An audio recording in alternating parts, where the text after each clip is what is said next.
So this is a 1920 edition of The Tale of Pigling Bland by Beatrix Potter. It's not the first, but it's like a very, very early printing of it, like the second or third printing. It's in the original binding, and this nice sort of maroon cover with the sort of the ornate spine here. Beautiful, beautiful, exquisite hardback. I absolutely love this one, with the gorgeous illustrations on the front page there, on the end papers. That was all the books that had been published up to this point. And as we go through this one, we'll look at every single page and every single illustration. But I certainly remember having this one read to me when I was young, and it's a real classic, so I do hope you enjoy looking through it.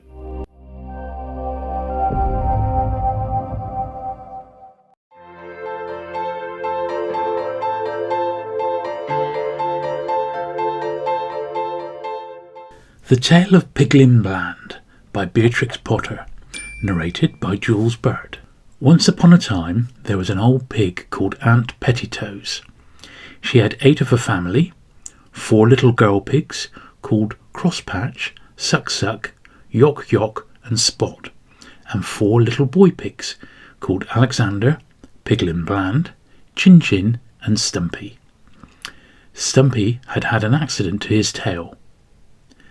The 8 little pigs had very fine appetites.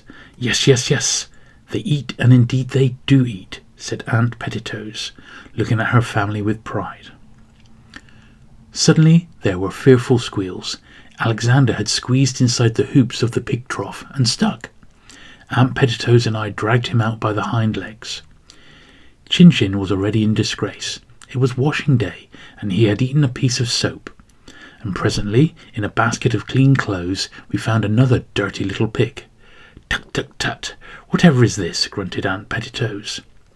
Now all the pig family are pink, or pink with black spots, but this pig child was smutty black all over. When it had been popped into a tub, it proved to be Yock-Yock. I went into the garden. There I found Crosspatch and Suck-Suck rooting up carrots. I whipped them myself and led them out by the ears. Crosspatch tried to bite me. Aunt Pettitoes, you are a worthy person, but your family is not well brought up. Every one of them has been in mischief except Spot and Pigling Bland. Yes, yes, sighed Aunt Pettitoes, and they drink bucketfuls of milk. I shall have to get another cow. Good little Spot shall stay at home to do the housework, but the others must go. 4 little boy pigs and 4 little girl pigs are too many altogether. Yes, yes, yes, said Aunt Pettitoes. There will be more to eat without them. So Chin-Chin and Suck-Suck went away in a wheelbarrow, and Stumpy, Yock-Yock and Crosspatch rode away in a cart. And the other 2 little boy pigs, Pigling Bland and Alexander, went to market. We brushed their coats, we curled their tails, and washed their little faces, and wished them goodbye in the yard. Aunt Pettitoes wiped her eyes with a large pocket handkerchief, then she wiped Pigling Bland's nose and shed tears. Then she passed the handkerchief to Spot. Aunt Pettitoes sighed and grunted, and addressed those little pigs as follows. Now, Pigling Bland, son, Pigling Bland, you must go to market. Take your brother Alexander by the hand, mind your Sunday clothes, and remember to blow your nose. Aunt Pettitoes passed round the handkerchief again. Beware of traps, hen roots, bacon and eggs. Always walk upon your hind legs. Pigling Bland, who was a sedate little pig, looked solemnly at his mother. A tear trickled down his cheek. Aunt Pettitoes turned to the other. Now, son Alexander, take the hand. Wee, wee, wee, giggled Alexander. Take the hand of your brother Pigling Bland. You must go to the market. Mind. Wee, wee, wee, interrupted Alexander again. You put me out, said Aunt Pettitoes. Observe signposts and milestones. Do not gobble herringbones, and remember, said I impressively, if you once cross the county boundary, you cannot come back. Alexander, you are not attending. Here are 2 licenses permitting 2 pigs to go to market in Lancashire. Attend, Alexander. I have had no end of trouble in getting these papers from the policeman. Pigling Bland listened gravely. Alexander was hopelessly volatile. I pinned the papers for safety inside their waistcoat pockets. Aunt Pettitoes gave to each a little bundle and 8 conversation peppermints with appropriate moral sentiments in screws of paper. Then they started. Pigling Bland and Alexander trotted along steadily for a mile. At least Pigling Bland did. Alexander made the road half as long again by skipping from side to side. He danced about and pinched his brother, singing. This pig went to market. This pig stayed at home. This pig had a bit of meat. Let's see what they have given us for dinner, Pigling. Pigling Bland and Alexander sat down and untied their bundles. Alexander gobbled up his dinner in no time. He'd already eaten all of his own peppermints. Give me one of yours, please, Pigling. But I wish to preserve them for emergencies, said Pigling Bland doubtfully. Alexander went into squeals of laughter. Then he pricked Pigling with the pin that had fastened his pig paper, and when Pigling slapped him, he dropped the pin and tried to take Pigling's pin, and the papers got mixed up. Pigling Bland reproved Alexander, but presently they made it up again, and trotted away together singing. Tom, Tom, the piper's son, stole a pig and away he ran, but all the tune that he could play was over the hills and far away. What's that, young sirs? Stole a pig? Where are your licenses? Said the policeman. They had nearly run against him round a corner. Pigling Bland pulled out his paper. Alexander, after fumbling, handed over something scrumply. 2 2.5-ounce conversation sweeties at 3 farthings. What's this? This ain't a licence. Alexander's nose lengthened visibly. He had lost it. I had one. Indeed I had, Mr. Policeman. It's not likely that they let you start without. I am passing the farm. You may walk with me. Can I come back too? Inquired Pigling Bland. I see no reason, young sir. Your paper is all right. Pigling Bland did not like going on alone, and it was beginning to rain. But it is unwise to argue with the police. He gave his brother a peppermint and watched him out of sight. To conclude the adventures of Alexander, the policeman sauntered up to the house about tea-time, followed by a damp, subdued little pig. I disposed of Alexander in the neighbourhood. He did fairly well when he had settled down. Pigling Bland went on alone, dejectedly. He came to crossroads and a signpost. To Market Town, 5 miles. Over the hills, 4 miles. To Pettitoes Farm, 3 miles. Pigling Bland was shocked. There was little hope of sleeping in Market Town, and tomorrow was the hiring fair. It was deplorable to think how much time had been wasted by the frivolity of Alexander. He glanced wistfully along the road towards the hills, and then set off walking obediently the other way, buttoning up his coat against the rain. He had never wanted to go, and the idea of standing all by himself in a crowded market to be stared at, pushed and hired by some big strange farmer was very disagreeable. I wish I could have a little garden and grow potatoes, said Pigling Bland. He put his cold hand in his pocket and felt his paper. He put his other hand in his other pocket and felt another paper. Alexander's. Pigling squealed, then ran back frantically, hoping to overtake Alexander and the policeman. He took a wrong turn, several wrong turns, and was quite lost. It grew dark, the wind whistled, the trees creaked and groaned. Pigling Bland became frightened and cried, Wee, wee, wee, I can't find my way home. After an hour's wandering, he got out of the wood. The moon shone through the clouds, and Pigling Bland saw a country that was new to him. The road crossed a moor. Below was a wide valley with a river twinkling in the moonlight, and beyond, in misty distance, lay the hills. He saw a small wooden hut, made his way to it, and crept inside. I'm afraid it is a hen-house, but what can I do? Said Pigling Bland, wet and cold and quite tired out. Bacon and eggs, clucked a hen on a perch. Trap, trap, trap, cackle, cackle, cackle, scolded the disturbed cockerel. To market, jiggity jig, clucked a broody white hen, roosting next to him. Pigling Bland, much alarmed, determined to leave at daybreak. In the meantime, he and the hens fell asleep. In less than an hour, they were all awakened. The owner, Mr. Peter Thompson Piperson, came with a lantern and a hamper to catch 6 fowls to take to market in the morning. He grabbed the white hen roosting next to the cock, then his eye fell upon Pigling Bland, squeezed up in a corner. He made a singular remark. Hallo, here's another. seized Pigling by the scruff of the neck and dropped him into the hamper. Then he dropped in 5 more dirty, kicking, cackling hens upon the top of Pigling Bland.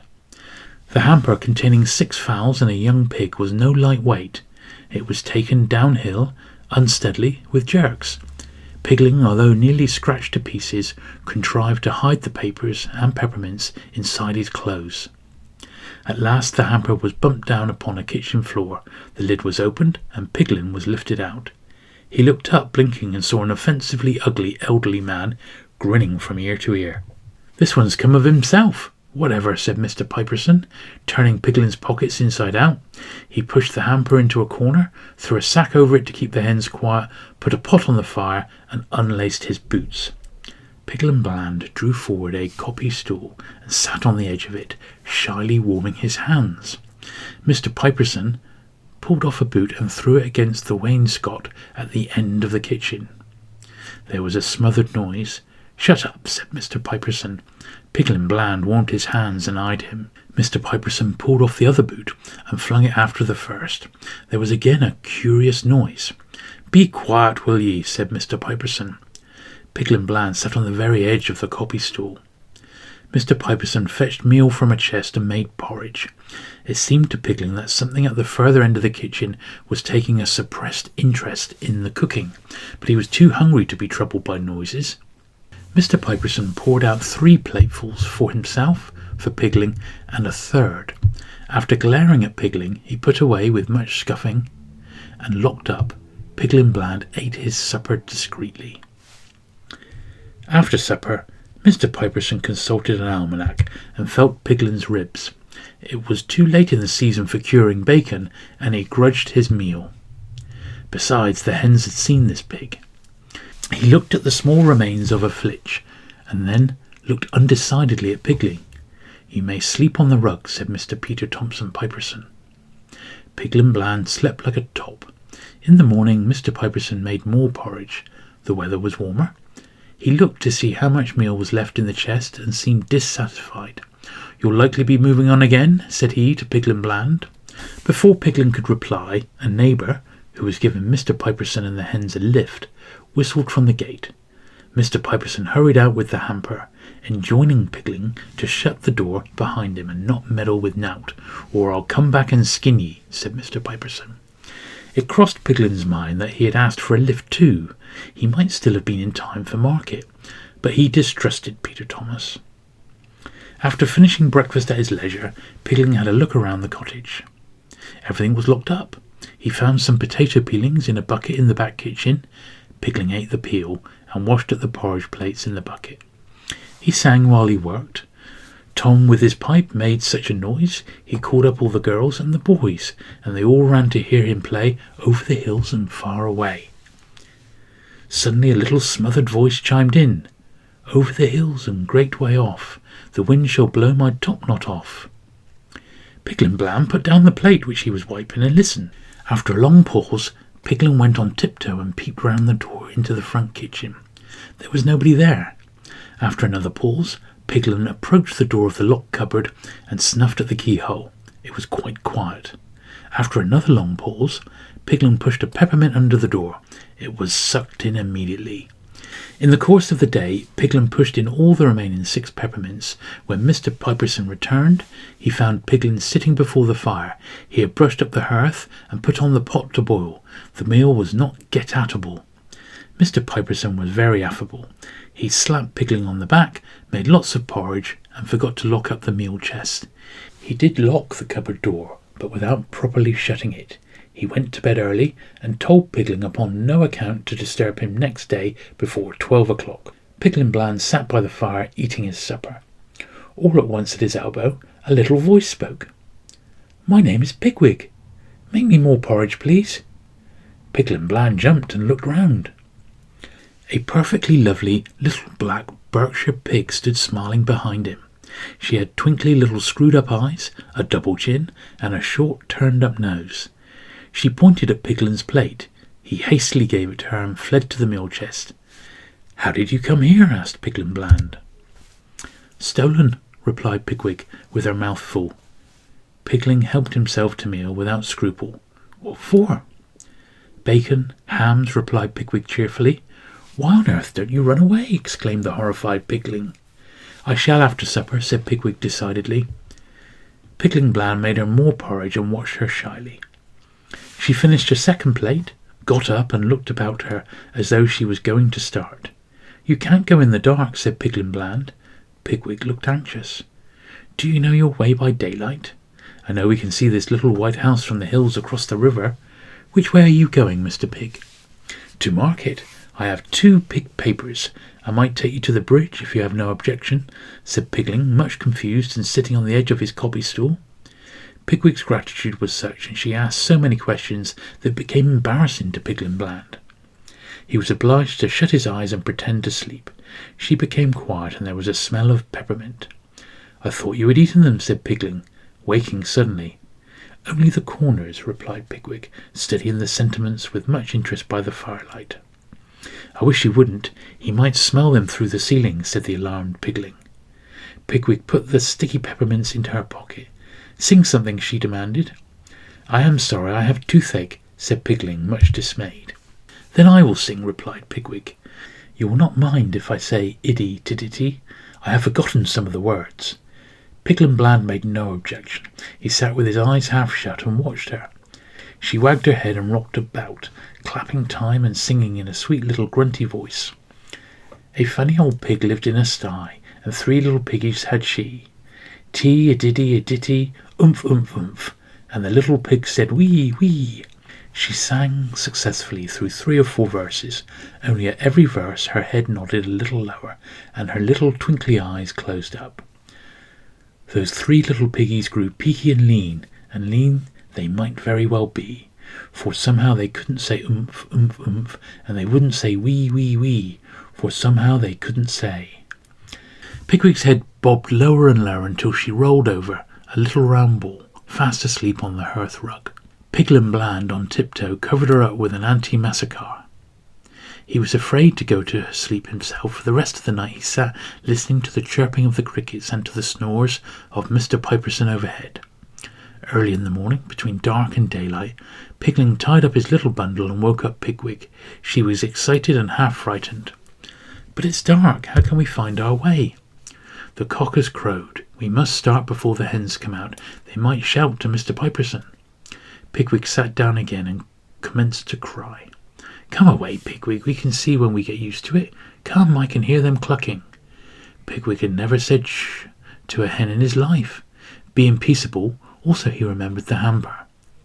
He opened the house door quietly and shut it after them. There was no garden. The neighbourhood of Mr. Piperson's was all scratched up by fowls. They slipped away hand in hand across an untidy field to the road. The sun rose while they were crossing the moor, a dazzle of light over the tops of the hills. The sunshine crept down the slopes into the peaceful green valleys, where little white cottages nestled in gardens and orchards. That's Westmoreland, said Pigwig. She dropped Pigling's hand and commenced to dance, singing. Tom, Tom, the piper's son, stole a pig and away he ran. But all the tune that he could play was over the hills and far away. Come, Pigwig, we must get to the bridge before folks are stirring. Why do you want to go to the market, Pigling? Inquired Pigwig presently. I want to grow potatoes. Have a peppermint, said Pigwig. Pigling Bland refused quite crossly. Does your poor toothy hurt? Inquired Pigwig. Pigling Bland grunted. Pigwig ate the peppermint herself and followed the opposite side of the road. Pigwig, keep under the wall. There's a man ploughing. Pigwig crossed over. They hurried downhill towards the county boundary. Suddenly Pigling stopped. He heard wheels. Slowly, jogging up the road below them, came a tradesman's cart. The reins flapped on the horse's back. The grocer was reading a newspaper. Take that peppermint out of your mouth, Pigwig. We may have to run. Don't say one word. Leave it to me. And in sight of the bridge, said poor Pigling, nearly crying. He began to walk frightfully lame, holding Pigwig's arm. The grocer, intent upon his newspaper, might have passed them, if his horse had not shied and snorted. He pulled the cart crossways and held down his whip. Hallo, where are you going to? Pigling Bland stared at him vacantly. Are you deaf? Are you going to market? Pigling nodded slowly. I thought as much. It was yesterday. Show me your license. Pigling stared at the offhand shoe of the grocer's horse, which had picked up a stone. The grocer flicked his whip. Papers? Pig license? Pigling fumbled in all of his pockets and handed up the papers. The grocer read them, but still seemed dissatisfied. This here pig is a young lady. Is her name Alexander? Pig-wig opened her mouth and shut it again. Pigling coughed asthmatically. The grocer ran his finger down the advertisement column of his newspaper. Lost, stolen or strayed, 10 shillings reward. He looked suspiciously at Pig-wig. Then he stood up in the trap and whistled for the ploughman. You wait here while I drive on and speak to him, said the grocer, gathering up the reins. He knew that pigs are slippery, but surely such a very lame pig could never run. Not yet, Pig-wig. He will look back. The grocer did so. He saw the 2 pigs stock still in the middle of the road. Then he looked over at the horse's heels. It was lame also. The stone took some time to knock out. After he got to the ploughman. Now, Pig-wig, now, said Pigling Bland. Never did any pigs run as these pigs ran. They raced and squealed and pelted down the long white hill towards the bridge. Little fat Pig-wig's petticoats fluttered, and her feet went pitter-patter, pitter, as she bounded and jumped. They ran and they ran and they ran down the hill, across a short cut on level green turf at the bottom, between pebble beds and rushes. They came to the river, they came to the bridge, they crossed it hand in hand. Then over the hills and far away she danced with Pigling Bland. The end. The Tale of Pigling Bland was the last story Potter wrote using a contemporary idea, whilst the rest of her works were based upon old tales. The work was published in 1913 by Frederick Bourne and Company and inspired by Potter's wedding and new life with William Heelis, whom she married in 1913. Potter had been interested in writing a story featuring pigs with enormous appetites in 1909 and may have begun the tale at this juncture, although it was not completed for 4 more years. The character of Pig-wig was inspired by a Berkshire pig that Potter bought from a farmer called Townley. Potter dedicated the book to the farmer's children and called it a story about a Christmas pig. The pig was kept as a pet because her farm manager did not want a black pig amongst the other animals.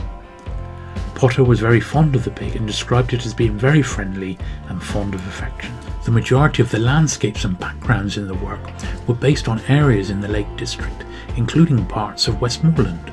The tale features Potter as the direct narrator, and she begins the story by describing how overworked the old pig Aunt Pettitoes is and how she is forced to rid herself of many of her children in order to be able to cope with life. She sends her son Pigling Bland to the market with his naughty brother Alexander, who loses his identification papers and becomes separated from his brother. Pigling Bland attempts to find Alexander, but he gets lost and is taken in by an intimidating farmer that the pig does not trust. Here he meets Pig-wig, a beautiful, charming pig, who encourages him to strive for a better life. The story has an optimistic tone and approaches the notion of freedom of the individual and pursuing dreams that may not seem attainable.